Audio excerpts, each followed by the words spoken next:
자, 객관식 1번 문제 보겠습니다. 아, 딱 보니까 이거는 전산회계 2급에나 나오는 문제인데, 그치? 회계상 거래가 아닌 것은. 딱 보니까 주문하기로 했다. 이거 아니잖아. 딱 보니까 이거네. 뭐 출자했다. 돈이 나갔다. 물건이 잃어버렸다. 다 회계 처리해야죠. 답은 딱 보니까 3번. 이거는 전산회계 1급 공부하는 학생들한테는 아주 좋은 문제네. 합격을 할 수 있는 아주 쉬운 문제니까 좋네요. 두 번째. 다음은 무엇일까요? 기업은 목적과 의무를 이행하기에 충분할 정도로 장기간 존속할 것이다. 우리는 그런 가정 하에서 회계 처리를 한다. 그것은 기업은 중단하지 않을 것이다. 계속 기업을 운영할 것이다. 이런 영업에 대한 가정 하에 우리가 회계 기간이라는 게 존재하고 장기, 단기라는 게 존재하는 거죠. 답은 1번이고요. 3번. 일반 기업 회계 기준에서 재고자산으로 분류되는 것은 무엇인가? 업무용으로 사용하는 건 재고 아니죠. 임대용으로 보유하고 있는 거 아니죠.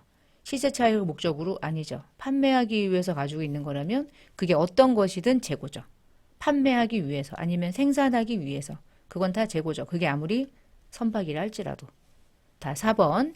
유형자산의 취득원가 잘못된 설명. 최초의 취득원가는 취득원가로 당연히 측정. 두 번째, 취득할 때 관련된 운송비나 설치 비용은 원가에 가산. 사용 중인 건물을 새로운 건물로 신축하기 위해서 사용 중이었던 건물을 철거할 때, 이때 기존 건물의 장부가액에다가 장부가액은 새로운 건물의 취득 원가에 가산한다. 이게 뭔 말이야? 내가 사용하던 건물을 철거하면 기존의 장부가액을 내가 새롭게 취득하는 건물의 원가에 가산합니까? 아니죠. 사용하던 건물은 원가 주기고 사용하던 건물 누계액이 있겠죠?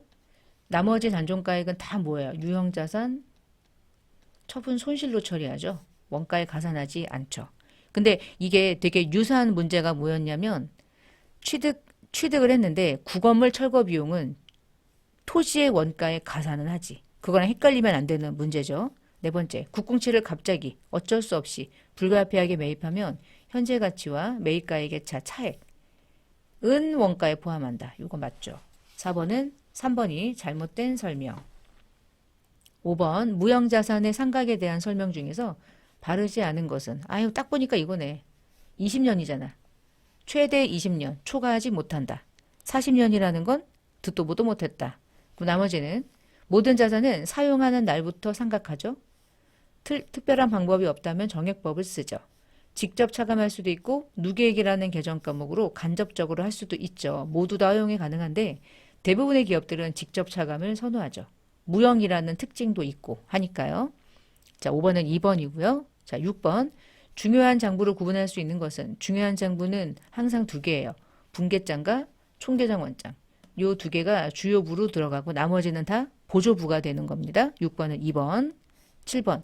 기타 포괄 손익은 무엇일까요? 매도 가능 증권, 평가 손익은 기타 포괄이고 감자차손은 자본 조정, 자기 주기도 자본 조정, 주식 할인 발행 자금도 자본 조정. 답은 1번. 아, 합격률이 높았던 이유가 있네.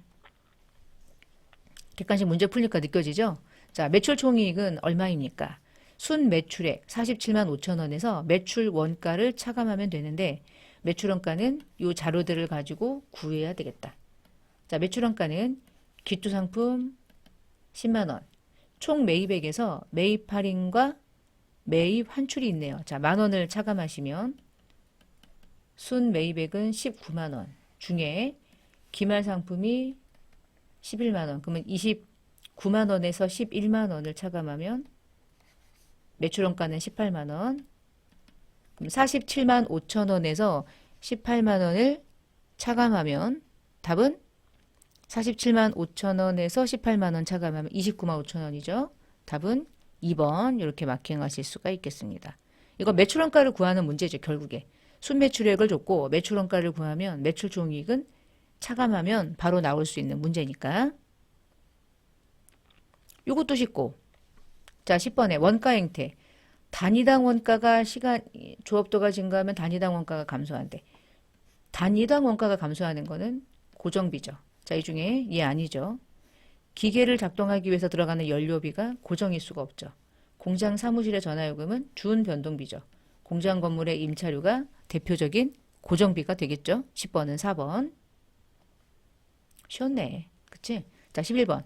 평균법에 의해서 가공원가의 완성품 환산량. 그러면 재료비가 어쨌든 상관없죠. 가공비는 균등 투입. 그럼 평균법이니까 기초에 몇 개가 넘어왔든 착수가 몇 개 됐든 평균은 너 완성된 건 뭐야? 8,000개. 너는 6, 38, 1,800개. 800개랑 1,800개를 더하면 9,800개가 가공비의 완성품 환산량이 되겠군요. 9,800개. 아주 좋아요. 12번. 개별과 종합에 대한 설명 중에서 잘못된 것은 종합은 동일 규격의 제품이 반복적으로 생산되죠. 작업별로 원가 보고서 만들 필요 없잖아. 얘는 그냥 하나의 제품 만들기 때문에 잘못된 거죠. 근데 개별은 주문하죠. 개별은 주문받아가지고 원가 표딱지 만들죠. 12번은 2번이 잘못된 설명이었습니다.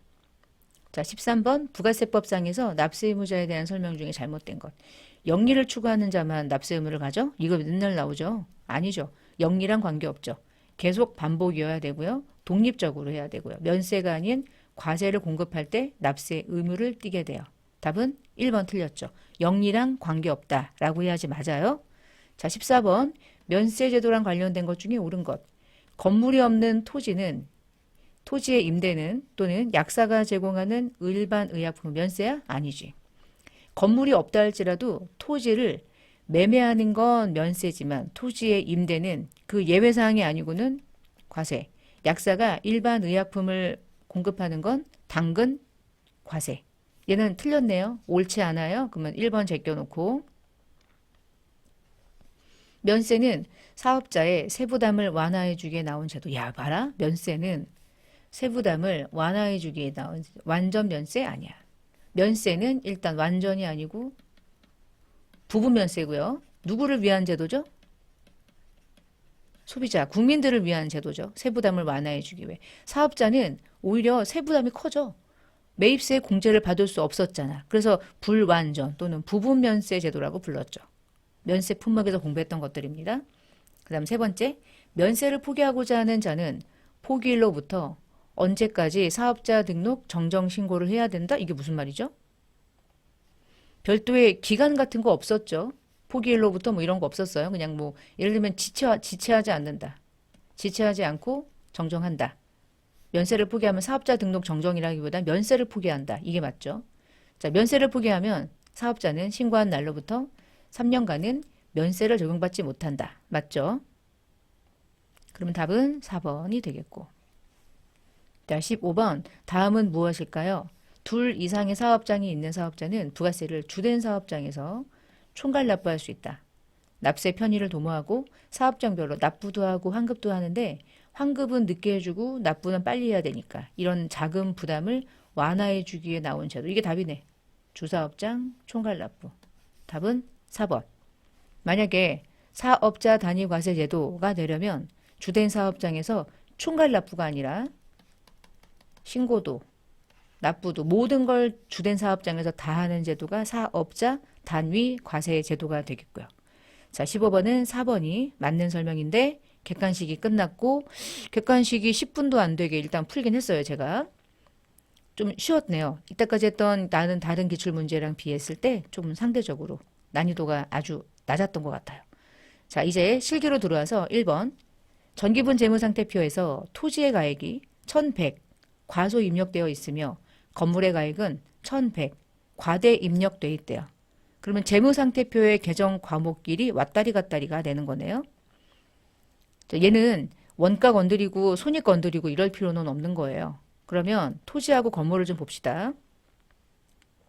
토지에다가 1,100을 증가시켜주고 건물이 1억 5천인데 1억 5천에서 1,100만 원만큼 과대 입력되어 있으니까 1,100을 빼고 자, 그럼 2천에다가 1,100을 업하면 3,100이 되고 1억 5천에서 1,100을 차감하면 1억 3,900이 되죠.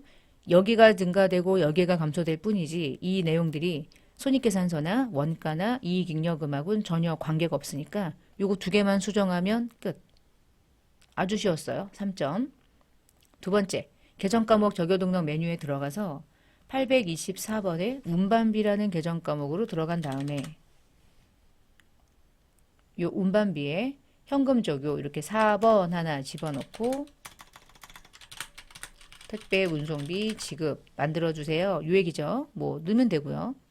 3번 거래처별 초기월 메뉴에 들어가서 외상매출금과 지급어음의 거래처별 금액 수정하는 문제입니다.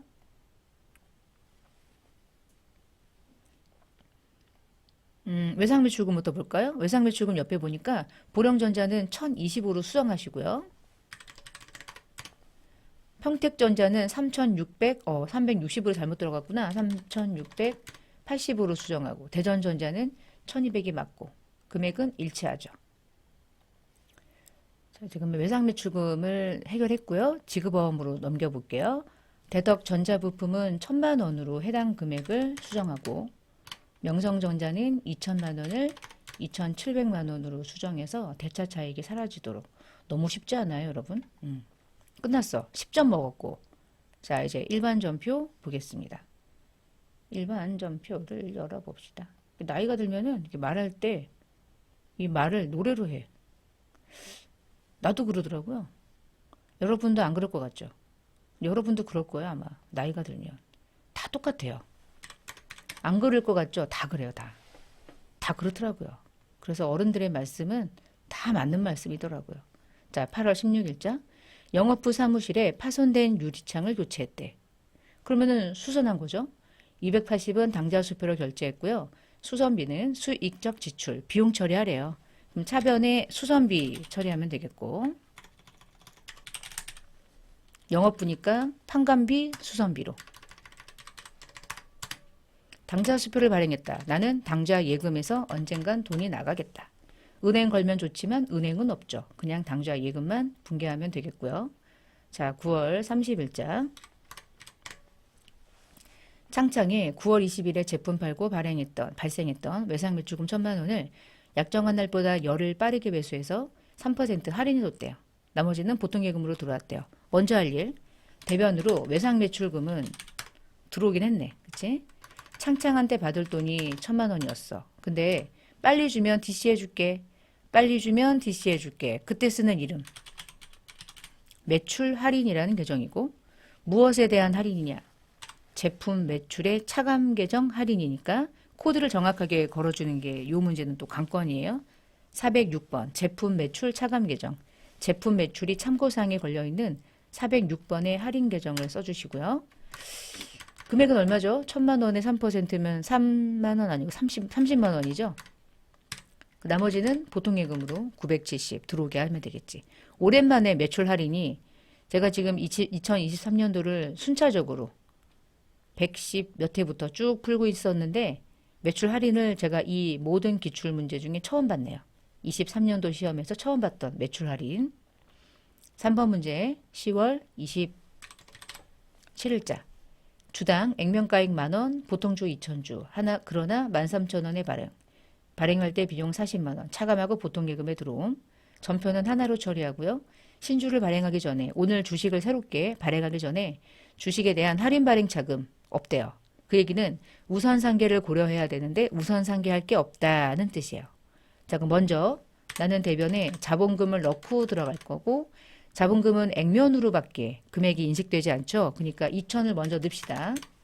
2천만 원은 만 원이 액면, 보통주가 2천원, 2천주. 근데요, 차변에 발행하고 돈이 보통예금으로 들어왔는데, 자, 보통예금으로 들어온 금액을 여기다가 한번 이렇게 계산을 해봅시다. 13,000원 곱하면 2,600 들어오는 건데, 거기서 40만 원이 차감되고 들어왔대. 2,600에서 40만 원이 차감되면 2,560이 들어왔다는 얘기죠, 결국. 그러니까 보통예금으로는 2,560이 들어왔다. 그러면 나는 원래는 600만 원만큼이 주식 발행 초과금인데 40만 원 까고 나머지를 잡으니까. 그러면 주식 발행 초과금은 얼마만 잡냐? 40만 원을 차감한 560 잡으면 되죠? 이거를 두 개 전표를 만드는 사람은 없어요. 이게 답이야, 그냥 심플하게. 얘를 신주를 발행할 때 비용을 별도로 처리하거나 그러면은 안 되는 거고요. 하나의 전표로 상계해서 처리하시면 되겠고요. 자, 4번 문제는 10월 28일자 문제. 수입하고 있는 원재료에 부과가 됐대요. 관세랑 통관수수료. 보통예금 나갔대요. 대변에 보통예금 나갔대요. 200만 원 나갔대요. 우리가 원재료를 수입할 때 부담하는 관세나 통관수수료까지를 원재료라는 자산의 원가에 포함하죠. 여기서 막 세금이니까 막 세금과 공가 뜨고 막 통관 수수료니까 수수료 비용 처리하고 하면 이제 빵점 처리되는 거고. 5번 문제 10월 29일자 문제. 영업부가 제품 홍보하기 위해서 제작비 51만 원을 광고사에다가 법인카드로 결제해서 주었대요. 제작을 한 이유가 뭐죠? 이 비용의 이름이 뭐겠어요? 제품을 홍보하기 위한 거니까. 광고비죠, 뭐. 광고 선전비. 결제는 카드니까요. 대변에 미지급금이고 거래처는 탱탱 걸려고 했다. 아, 나 떨어질 뻔했어. 카드로 결제했지? 국민카드. 카드 결제가 남은 거죠. 탱탱 광고사는 결제를 이미 한 거잖아. 걔는 결제를 받은 거고. 이렇게 틀린다니까. 난 떨어졌네. 자, 6번 문제. 6번 11월 30. 동행기업이 파산했대요. 단기대여금 300만 원 받을 거 못 받게 됐대요. 단기대여금 충당금 66만 원 있대요. 자, 그럼 먼저 할 일은 단기대여금 대변에 죽여요. 못 받게 됐으니까 채권 포기. 얼마 승질날까? 자, 이때 대손충당금이 있대요. 근데 대손충당금은 코드가 몇 번일까? 조회하기 싫어. 그러면 단기대여금 밑에 코드겠지. 125. 아니면 큰일 나는 거야. 큰일 난다는 건 프로그램이 잘못된 거란 뜻이에요. 우리는 잘못한 게 없어. 자, 115번이 단기대여금의 충당금. 그리고 차변에 비용의 이름은 뭐냐? 기타의 대손상각비. 처리하시면 되죠. 기타 채권에 의한 대손상각비. 단기대여금에 대한 대손충당금을 그래도 나는 불안한데 한번 보고 싶은데 제가 지금 붕괴했기 때문에 단기대여금의 충당금은 있었던 거 다 썼어요. 단기대여금 밑에 충당금 여기 밑에 보이죠? 얘 충당금이 궁금하다. 그럴 때는요. 우측에 상단에 계정 코드 칸 누르면요. 114가 단기대여금, 115는 단기대여금의 대손충당금. 이게 코드가 보이거든. 계정 코드 누르면 그걸 확인할 수 있지. 한 번 더 이제 검증할 수 있는 거예요. 본인 스스로가. 일반 전표가 끝났고요. 자, 이제 매입 매출 전표 열어볼게요. 7월 20일자 문제고요. 매입 매출은 언제나 붕괴를 어떻게 할 거냐 보다 유형이 무엇냐 그게 일단 핵심이니까 원재료 구입하면서 운반비가 부가세 포함이니까 일단 부가세가 있고 일반 과세자에게 택배회사에게 보통예금으로 돈을 줬고 지출 증빙할 수 있는 현금 영수증 받았대요. 현금 영수증 받았고 부가세가 있고 상대방은 일반 과세자니까 매입세 공제 가능하고 그러면 유형은 현금 영수증 과세 매입의 형태 61번 왜 이래? 원재료 구입할 때 운임이네. 자, 현금 영수증은 부가세를 포함해서 33,000원을 때려 넣으면 쪼개지죠. 이렇게 쪼개지죠. 자, 거래처는 택배회사, 상록택배. 붕괴는 혼합. 현금이 아니잖아. 자, 일단 원재료라는 이름을 무슨 이름으로 바꿀까요? 바꿔요. 그대로 둬요. 그대로 두죠. 원재료 매입시 운임이니까 원재료 원가에 포함하니까. 대변에 현금 아니죠. 보통예금.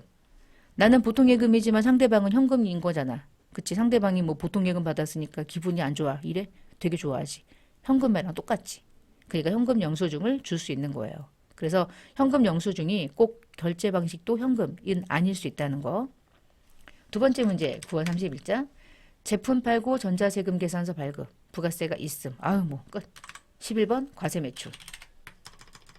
제품 수량이랑 단가 있네요. 수량은 10개, 단가는 250. 2,500에 부가세 250. 거래처는 청주자동차.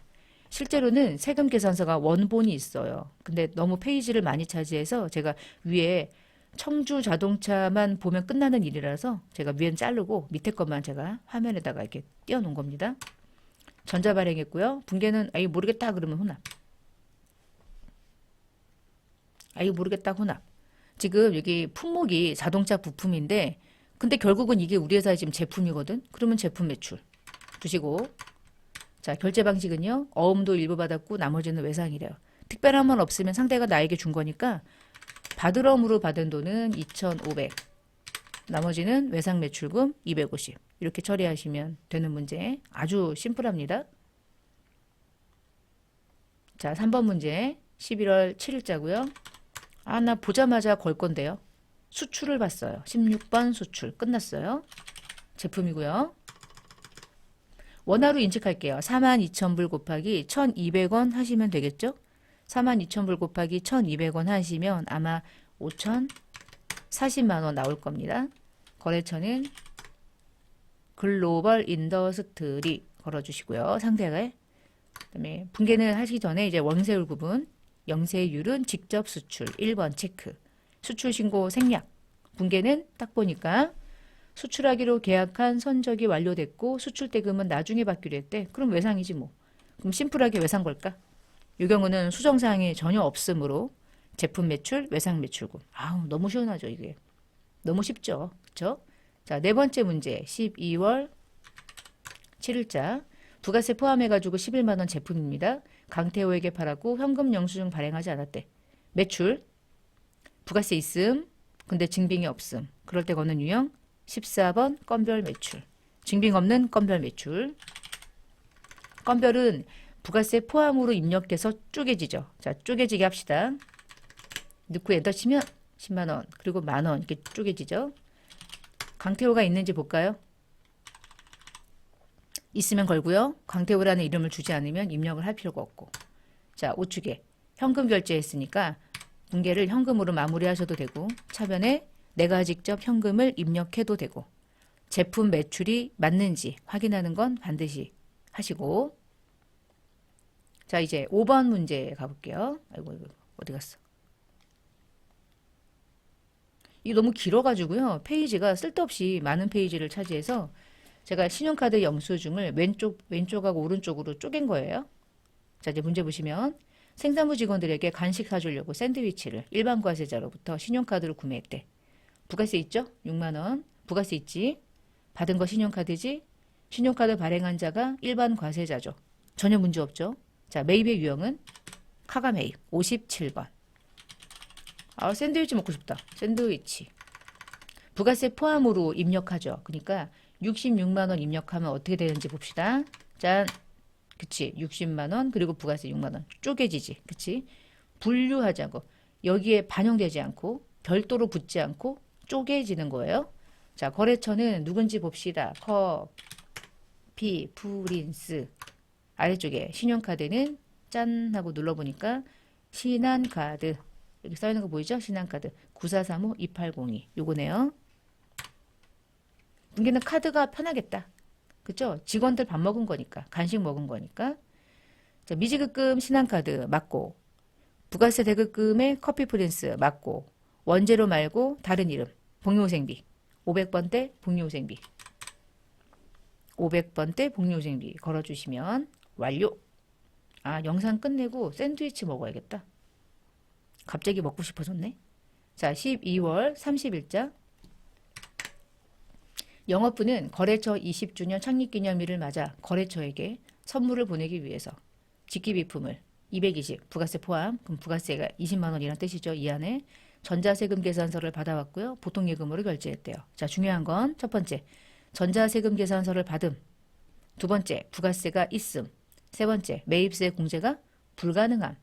거래처에게 선물 주는 거니까 접대성이죠. 자, 그러면 매입의 유형은 이제 불공이지. 세금 계산서인데 매입세액이 있고 공제가 안 되고 그럴 때 불공. 이게 이제 거래처에게 주는 거잖아. 근데 이 거래처에게 주는 금액이 220만 원이 포함이긴 하지만 불공이라는 유형은 세금 계산서를 입력할 때 쓰는 불공이니까 공급가액에 공급가액을 넣어야 돼. 그러니까 200을 넣고 부가세가 달라붙게. 쪼개지는 기능을 입력하지 않죠? 그거 주의하셔야 돼요. 금액. 거래처가 누구냐? 둘이 상사. 전자 받았대요. 전자체크. 왜 불공입니까? 원래는 접대비인데요. 이름이 바뀌었어요. 기업업무 추진비. 근데 실제로는 접대비죠. 이게 접대비. 답안지에는 접대비로 되어 있지만 이름이 바뀐 것뿐입니다. 기업업무 추진비. 자, 분계는 혼합을 걸게요. 개정 과목은 이제 접대비를 조회해도 조회가 안 돼. 아, 짜증나. 기업업무 추진비. 영업부가 접대한 거니까요. 800번대 기업업무 추진비 220만 원. 그리고 대변에 보통예금으로 220만 원 나간 것으로 처리를 해주시면 되겠고요.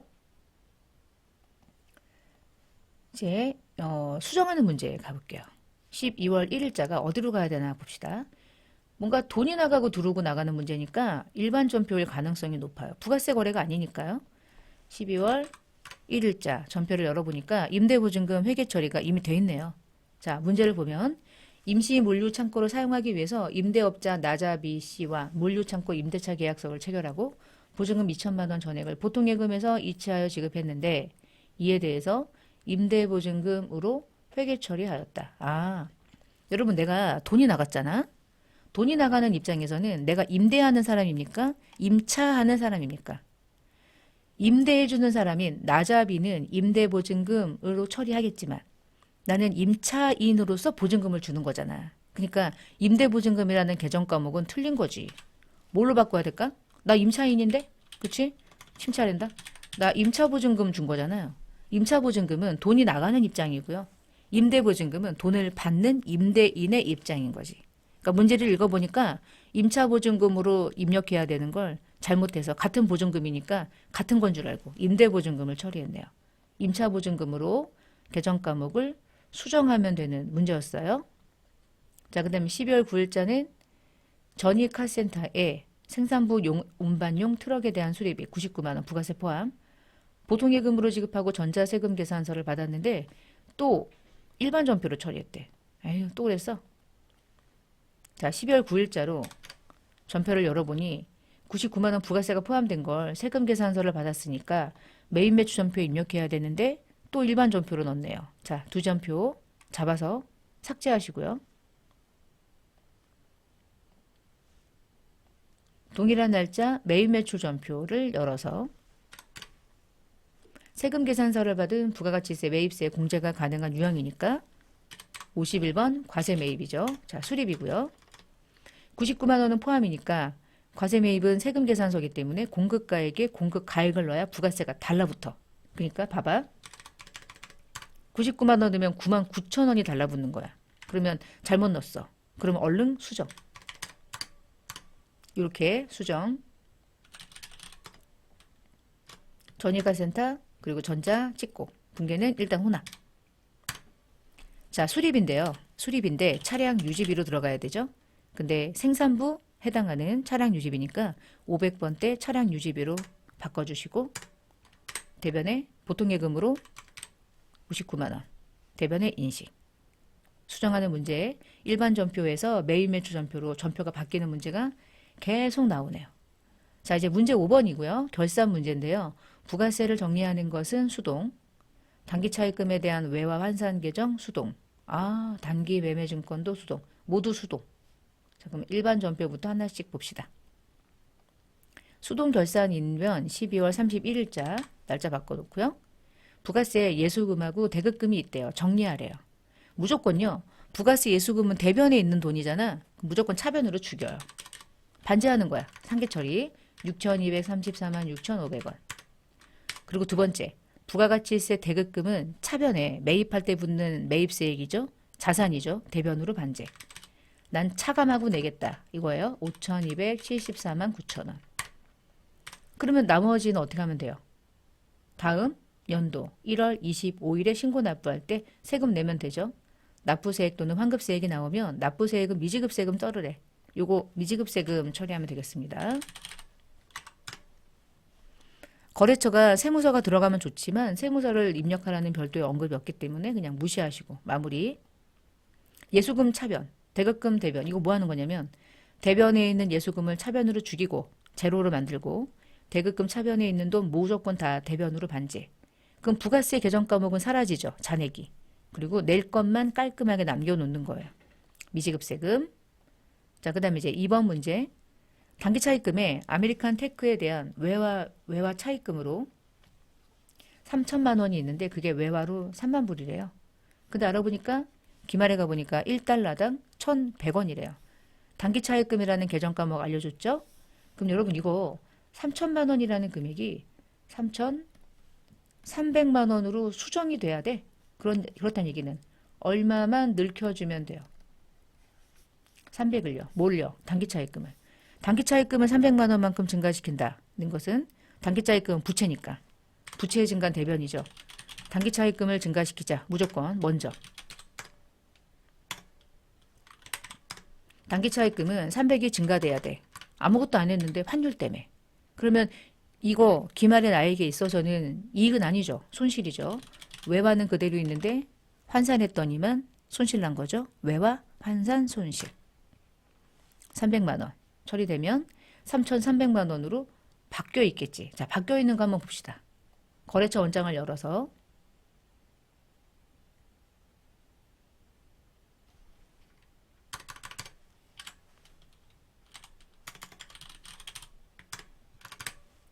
여러분 단기 차입금의 아메리칸 테크 보세요. 단기 차입금의 아메리칸 테크가 3,300만 원으로 바뀌어 있죠. 내가 300만 원만 증가시켜주면 3,300만 원이 만들어지지. 우리는 이 3,300만 원이라는 단기 차입금의 기말 잔액을 수정해주기 위해서 필요한 금액만 살짝 증가시켜주는 것 뿐이죠. 자, 이렇게 해서 두 번째 결산까지 했고요. 이제 세 번째 결산. 단기 시세를 목적으로 내가 어떤 주식을 가지고 있는데 24년도 4월에 6,400 주고 샀는데 기말에 가보니까 4,900대 때. 와, 정말 승질나겠다. 그쵸? 그러면 1,500만 원만큼 단기 매매증권 손실난 거죠. 일단 자산을 감소시켜 볼까? 단기 매매증권을 죽일까? 떨어졌으니까. 그럼 떨어진 것만큼 뭐예요? 단기 매매증권 평가에서 손실난 거죠. 단기 매매증권 평가 손실. 해당 금액은 1,500만 원 손실 처리하시면 되겠습니다. 어때요? 이렇게 수동으로만 결산을 해야 되는 게 1, 2, 3 해서 수동으로 결산하면 이 경우에는 자동 결산 들어가서 전표 추가하고 자식 할 거 없어요. 그냥 이걸로 끝내시면 돼. 이게 진정한 결산을 물어보는 게 아니라 각각의 문항에 걸맞게 전표가 있기만 하면 그냥 각각 점수고요. 결산을 자동 결산할 필요가 없는데 들어가서 돌려봤자 아무런 의미가 없어요. 그러니까 안 들어가도 괜찮고 들어가서 굳이 돌리더라도 감점은 또 없어. 왜냐면 이게 들어갔든 안 들어갔든 이걸 돌렸을 점수를 주는 문항은 없으니까. 그러면 결국은 필요한 일은 굳이 우리가 할 필요는 없겠죠. 모든 것들이 그런데 과할 필요는 없으니까. 자, 이제 장부조회 마무리해 봅시다. 이게 진짜 많이 나와. 부가가치세 신고서를 열어가지고요. 고정자산의 매입세액을 찾으래. 뭐야. 이거는 유일하게 우리가 장부조회 실무 연습할 때 했던 신고서밖에는 해당되는 숫자를 찾아줄 수가 없어요. 기간은 4월, 6월을 열어주시고요. 자, 사업용 고정자산 매입은 어디에 붙어 있냐? 매입이죠. 매입이니까 요 매입에 있을 거야. 매출은 없어. 보면 매입 중에 일반 매입이 있고 고정 매입이 있거든. 요거 말한 거야. 근데 그 고정자산에 매입세액을 물어봤어요. 얘는 금액이고 매입세액은 요거겠죠? 그 두 번째. 사실은 여기에도 있거든? 없어. 여기에도 있거든? 없어. 그럼 얘밖에 없죠. 답은 250만 원. 여러분 한 번 더 정리. 고정자산의 매입을 물어보면 항상 신고서에만 오는 거야. 그리고 요 라인에 있어. 요 라인에 여기에 왜 고정 매입을 이렇게 문제로 내냐는 세무2급에서 공부하시면 돼요. 자, 두 번째. 4월부터 6월까지 판관비 수수료 비용은 얼마가 발생되니? 이것을 할 때 여기서 한번 해봅시다. 신고서를 아이고 넌 닫고 넌 필요 없고 수수료 비용 판관비 있죠. 일단은 총계정원장 한번 열어볼까요? 자, 총계정원장을 열어서 4월부터 6월까지